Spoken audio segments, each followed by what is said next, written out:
Hello guys, నేను ఇవాళ first time గుంట పునుగులు ట్రై చేశాను ఇంట్లో. సో అది ఎలా వచ్చిందో నేను మీతో షేర్ చేసుకుంటాను. ఫస్ట్ అయితే ఇడ్లీ బ్యాటర్ రెడీ చేసుకోవాలి.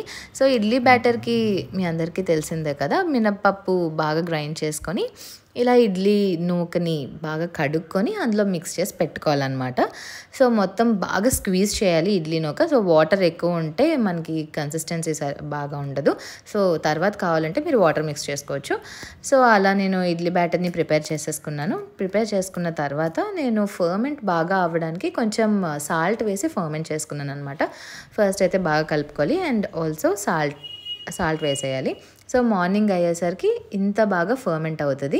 సో చూసారు కదా ఎంత బాగా పొంగిందో పిండి. సో పొంగిన పిండిని కూడా బాగా మిక్స్ చేసేసుకోవాలి అండ్ సరిపడా సాల్ట్ కూడా చూసుకోండి. అండ్ తర్వాత ఆనియన్స్, చిల్లీస్ అండ్ కరివేపాకు కట్ చేసుకొని నేను అందులో మిక్స్ చేసేసుకున్నాను. అండ్ జీలకర్ర కూడా వేస్తే చాలా బాగుంటుంది. సో జీలకర్ర కూడా వేసేసుకున్నాను.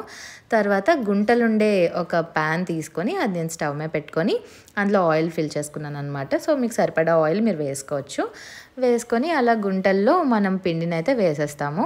అండ్ బాగా రోస్ట్ అవ్వాలి, ఎందుకంటే మధ్యలో బాగా రోస్ట్ అవుతుంది. చుట్టూరా బాగా రోస్ట్ అవ్వాలంటే మీరు ప్యాన్ని కొంచెం జరుపుకుంటూ బాగా రోస్ట్ చేసుకోండి. అండ్ నాకు ఫుల్గా రోస్ట్ అయినవి అయితే చాలా చాలా నచ్చుతాయి అనమాట. సో ఇవైతే బాగా రెడీ అయిపోయాయి. బట్ సైడ్కి మనకి ఏమైనా ఉండాలి కదా చట్నీస్ అవి. సో ఇన్స్టెంట్గా నేను పల్లి అండ్ టొమాటో చట్నీ అయితే ప్రిపేర్ చేసుకున్నాను. టేస్ట్ అయితే చాలా బాగా వచ్చింది. ఈ రెండిటి కాంబినేషన్ అయితే నాకు చాలా నచ్చింది. యాక్చువల్లీ నేను ఎప్పుడూ ఇలా ట్రై చేయలేదు, first time. But it worked very well. And మీరు కూడా ట్రై చేస్తే మీకు టేస్ట్ తెలుస్తుంది.